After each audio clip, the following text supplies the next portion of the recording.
การกำหนดไว้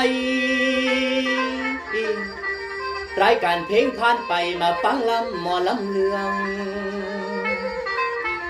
ขอฝากซื้อฝากเสียงเกี่ยงไก่เป็นซื้อป้ายให้จำไว้ผู้สุคน เดี๋ยวนี้พร้อมเริ่มต้นแฟนอย่าบ่นมาฟังเสียงหากสำเนียงบอกให้เลาะสนอหูพักคุณทัน10 นิ้วล้านขอย่อนอมข้ามาแฟนอยู่ทางลุมพากันนั่งเป็นกลุ่มซุ่มผู้สาวซ้ำน้อยคอยท่าเต้นแม่นใส่เพลงส่วนหมอลำกะสิเล็งเฝ้าเข่งใส่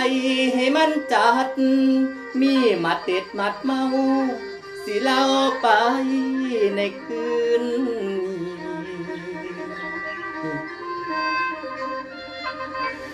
ก่อนสิจะเฮียมขอน้อมปนมวอ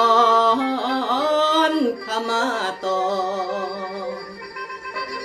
10 นิ้วเฮียมขมาขอกราบขอบคุณแฟนทุกท่านที่ยังตั้งต่อเฮียมเดินทางมาขาอ่อนเปีย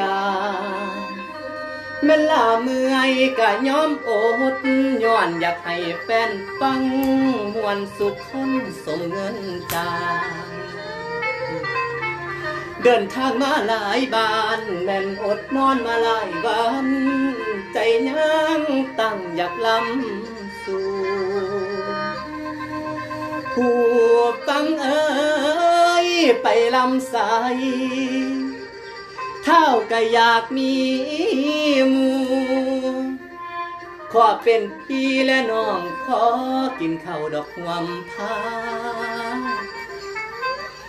อยากเป็นหลานของแม่ป่ายามไปมาหาแวว